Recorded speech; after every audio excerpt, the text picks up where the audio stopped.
So in the previous clip, we talked about how to be proactive and how to contact the media. And we offer 4 tips.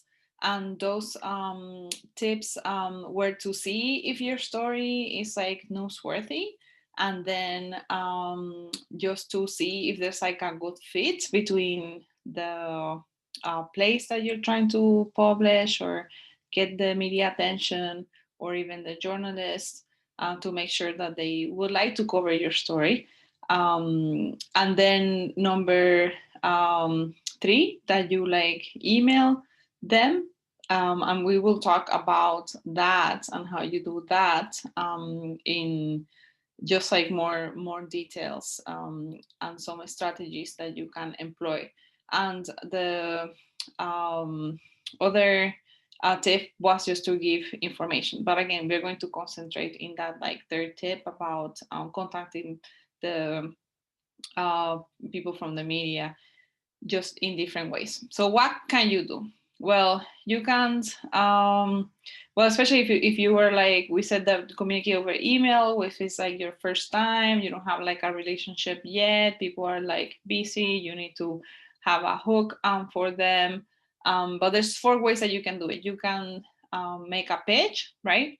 And just like say, I would like to write a story about X, Y, and Z, and here's like something attached. When I have done that in the past, they are, well, just depending what it is, but they, if it's like for a newspaper or a newsletter, they might say, do you like write something, right? And if, especially if it's a op-ed or letter to the editor, those things is like supposedly you need to write them. So you might as well just like send them the full story and just like follow the rules as opposed to making a page. But with other types of things, you might make a page. So it really depends on what it is. But you don't want to, if a journalist says to you, send a story, you know that that's their style, and that you should not like go to them like, you know, later and say, oh, here's my pitch, and they tell you again, well, write the story. So you just want to be sensitive to like how they would like you to approach them. And then the other way that you can do it, as I said, is just like send them the whole story that you wrote.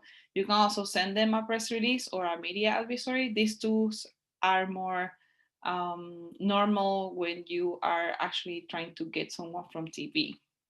But the media advisory could be either way. So it could be from TV or a newspaper. We will talk more about it.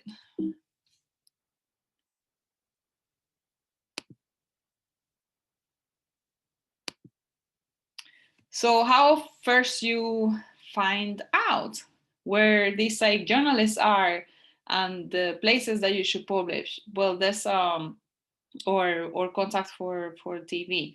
So there's like many lists that you can find online about just call like media lists, and you can just type that in Google and like type it also for your local region. So here this is an example of like Salt Lake City, and you can see here some of these news like Deseret News, like Enterprise, Entertainment Journal, Forum Club, the Daily Utah.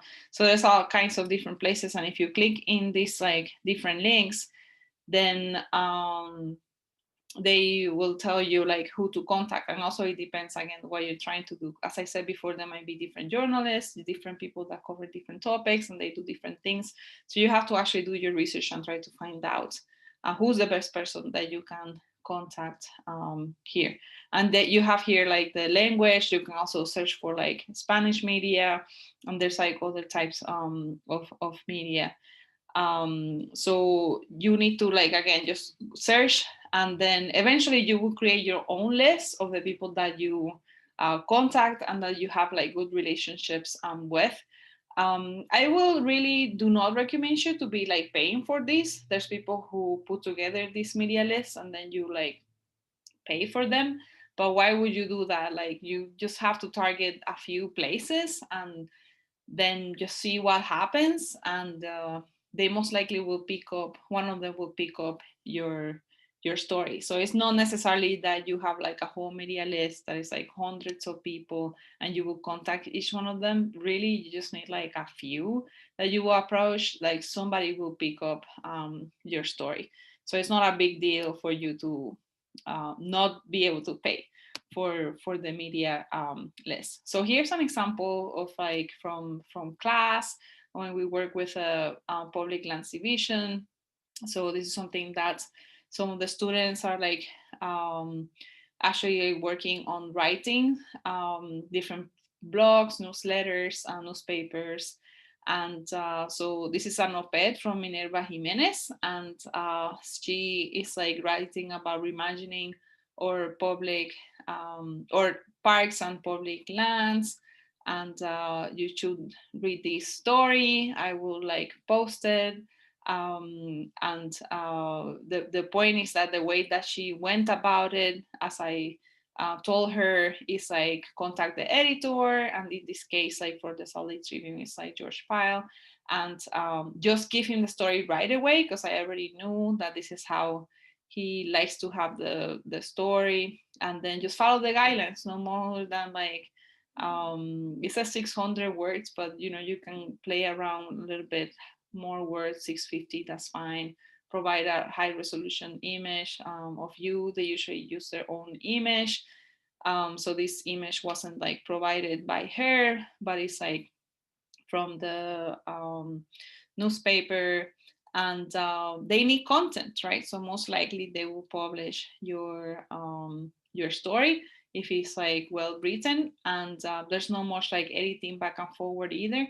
They basically say send the story by Wednesday if it wants to be published by Sunday. And then they will tell you, yes, we will publish this most likely this weekend. And they might not have a specific date, and then they will publish it. They don't even like contact you back. There's like, oh, all of a sudden it's like published. Again, they are like, don't have that much time to be like dealing with these requests or the story. So they basically will publish something in this particular case, but there might be other cases. I have worked with some journalists, and they take a very long time to do a story. It could be actually like months, because they're doing like a lot of research and talking to a lot of people, and they might do it also in a way that is kind of ethnographic. So they will go to your meetings, they will participate of the things that you're part of, and write a very nice story capturing like the narrative of something that is happening. And those things are more, I would say, on the journalist side. And I usually like those, how those stories like come out, because they tend to have a lot of nuance, of course, but they dedicate a lot of time to it too. So this is again just going back to the how to do it, and every newspaper, or it's like a TV or radio, they will have details about how what they need and who to contact. So you should like check out the different options that you have. This is an example of like a press release that I work with the Rose Park Community Council for doing like a paint a pavement project. And so for these, like the press releases, I worked in many press releases. And basically what you want to do is like write a story, kind of. It's like something very short. So you will say what you're doing and when, and then you have also quotes of people that they can contact. So that here is there's one person that they could contact, but usually you could add like more quotes. Like I will add like and I think that there's other versions of this actually, that you will add like 3 quotes, and then you will add the contact, your contact, but then the person, the idea is that by providing the quotes, you're also saying these people are available to talk to you. So basically, if I put a quote there, it's because I talked to this person and they will be interviewed or they will be contacted. So just make sure that you again craft the story, because that's what they want. They're like, wow, this person already got some quotes, they did this, even if they don't use those quotes, and most likely they won't.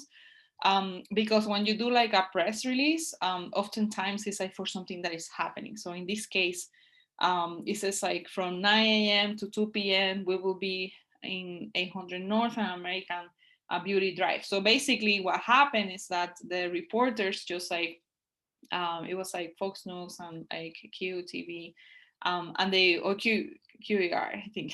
Um, or QTV. The QER is the radio. I'm sorry, but like the point being is that they came in and then they said, okay, so he's like Blake Perez, which is the chair of the community council at the time, and then they will interview this person. And if there are other quotes, they also interview those people which were part of the community council. And the University of Utah was also highlighted because we were like part of that effort as well. And I can post that so you can see what happened. But the point being is that people came in, and there's like different things that I have done this with, and every single time there have been media coming, which is like really nice. But that might not be always the case. It could be that you send that press release and literally you don't hear anything from people. They're like all of a sudden they show up, but you're like all day long thinking close to 2 p.m. Are they going to show up or they're not going to show up? And it could be that they don't show up at all. This is like something that is called a media advisory. So this is like kind of the same. This one, the press release usually has more details, like more quotes. And this like media advisory is like it tends to be like shorter, but it's kind of like a similar concept in where you're telling the media to come at a particular time. So in this case, we're saying like there's a meeting that we are having and we will be discussing X, Y, and Z topic. In this case, it was a strategy to how the Puerto Rican agenda in Chicago could have fundraising efforts for Hurricane Maria. So this meeting will be open to the media. So if the media wanted to come, they will RSVP by emailing someone, and then in that case you will know in advance if the media is coming to the meeting.